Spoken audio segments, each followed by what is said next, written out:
Bonjour et bienvenue à tous dans ce nouveau numéro de Demain à la Une.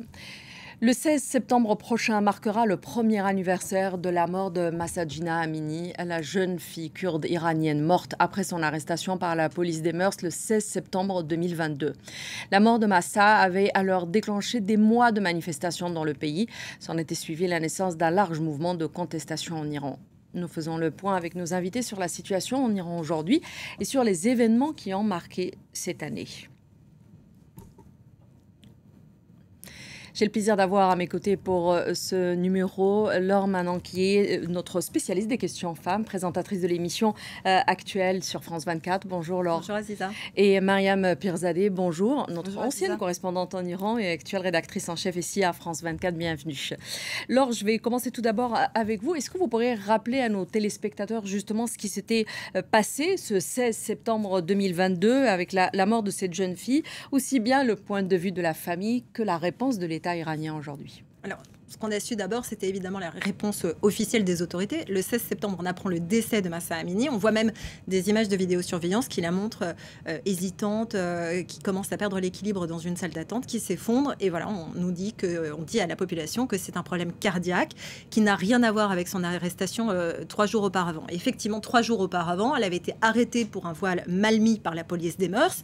Elle avait été emmenée. Et ce que dit la famille après coup, c'est qu'elle a été molestée et que un scanner d'ailleurs montrant des lésions cérébrales avait été ensuite publié par la famille pour montrer que ce sont des coups portés par la police des mœurs pendant son arrestation qui ont été la cause de son décès. En fait, la loi sur vestimentaire n'est pas extrêmement claire et les pouvoirs qui sont accordés à cette police des mœurs, ils sont assez larges. En fait, c'est souvent des personnes assez agressives, très à cheval en fait sur cette tenue vestimentaire, sur la révolution iranienne. Des femmes et qui veulent des femmes et des hommes. Et des femmes et des hommes. D'accord. Et alors, souvent, on leur reproche souvent d'être très agressifs dans leur mode. La mort de Mahsa avait déclenché une vague de manifestations qui a atteint toutes les régions, toutes les classes iraniennes. On en a vu bien sûr aussi d'autres à l'extérieur de l'Iran. Qu'est-ce que vous pouvez nous en dire? Alors déjà, ce qu'on sait, c'est que Mahsa Jina Amini, Jina, c'est son prénom kurde, parce qu'elle est originaire du Kurdistan iranien. En fait, la révolte a commencé dans ces régions très rapidement après son décès.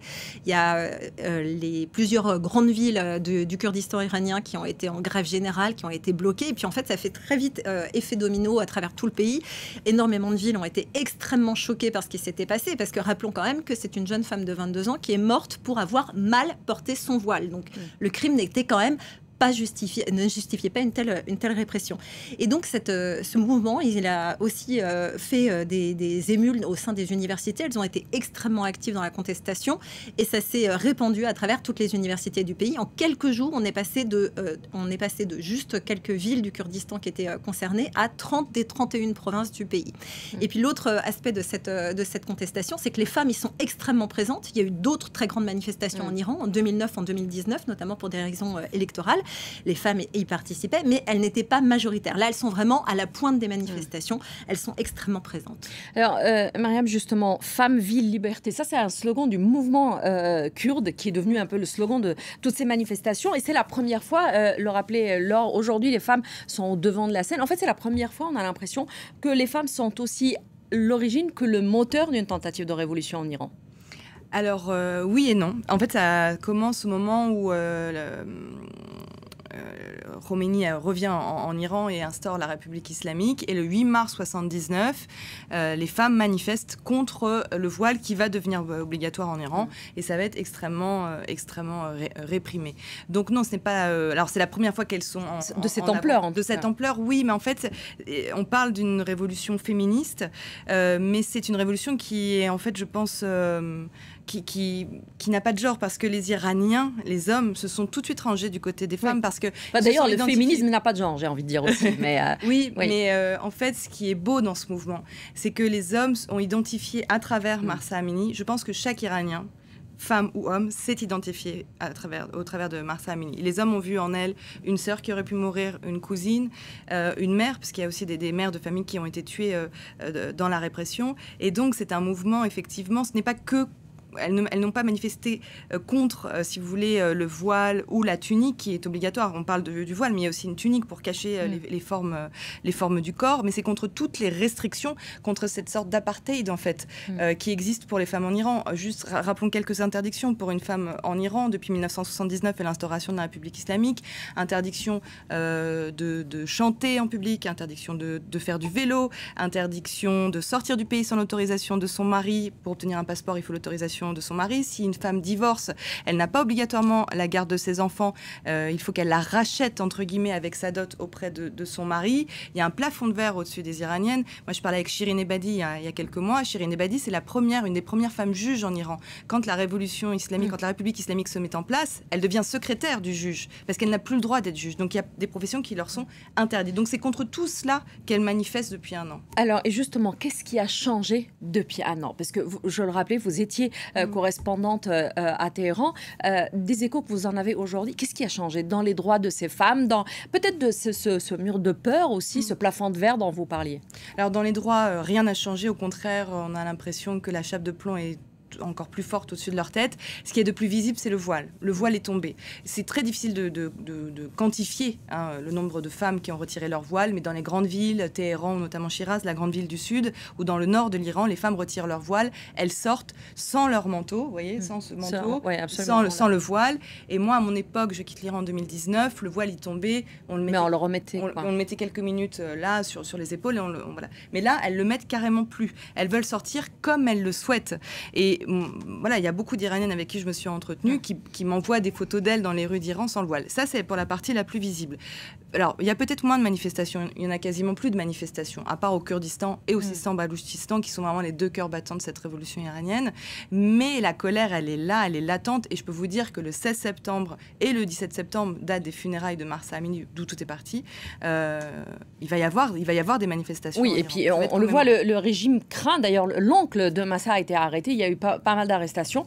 Et on voit bien qu'on resserre un peu plus les choses, justement, pour ce 16 septembre. Laure, est-ce que la communauté internationale n'a pas aussi laissé tomber ces Iraniennes et ces Iraniens? Puisqu'on a l'impression que depuis un an, l'Iran est revenu un petit peu dans le giron de la communauté internationale. On voit le rapprochement avec l'Arabie Saoudite, on va l'entrée dans les BRICS, par exemple.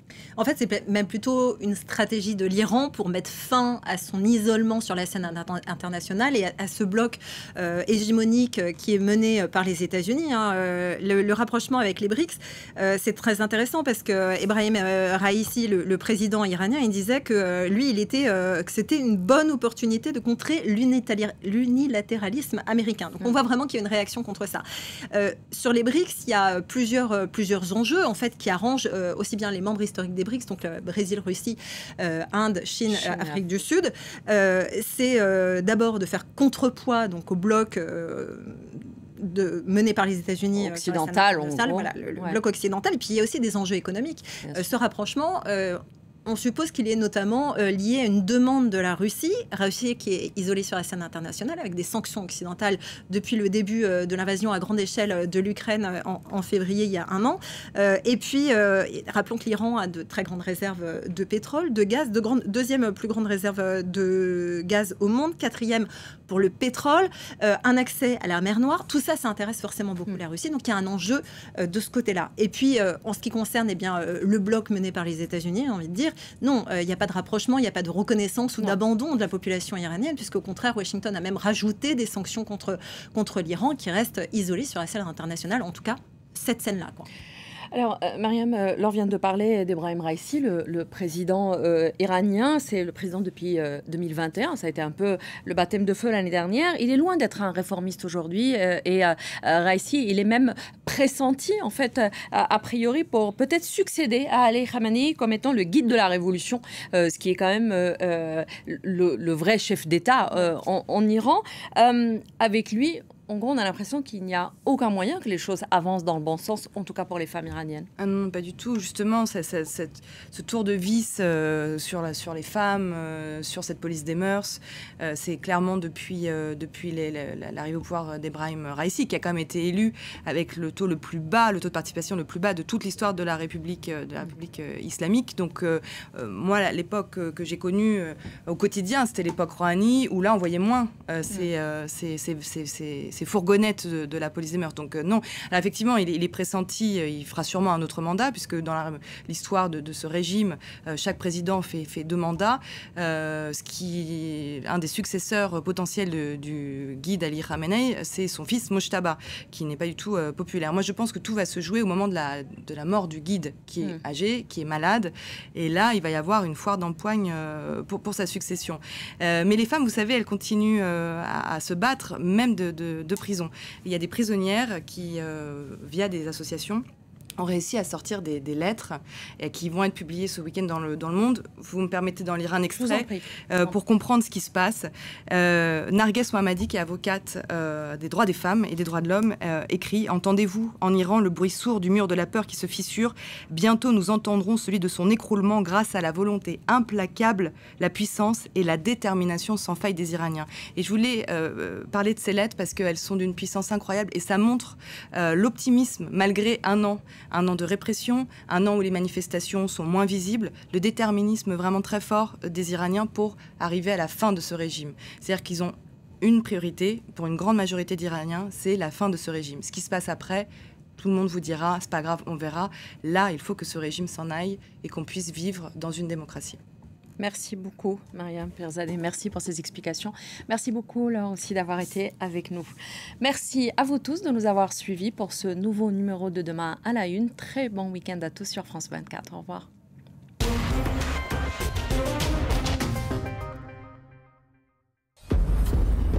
Événement. En 2023, la passion du rugby fait vibrer la France. Solidarité. Discipline. Respect. Intégrité. Ensemble, partageons les valeurs du rugby. Du 8 septembre au 28 octobre, suivez la Coupe du Monde de rugby sur France 24 et France24.com. Ça va faire 2 ans que j'ai tout arrêté. Aucune rechute. J'adorais ce petit frisson, la sensation d'interdit. Et maintenant ? Maintenant, je suis rentré dans le rang, coach. Un film ou une série par soir. Légalement. Vous voyez qu'il y a une vie après le piratage. Mais j'y pense tout le temps. La clé, c'est la respiration. J'ai encore envie. Ah oui ? Je tiens bon. C'est bien. Ah oui, je tiens bon. Bravo. Je tiens bon. Oui, j'ai compris. Merci à vous, qui soutenez la création en regardant légalement vos films et vos séries. Je tiens bon.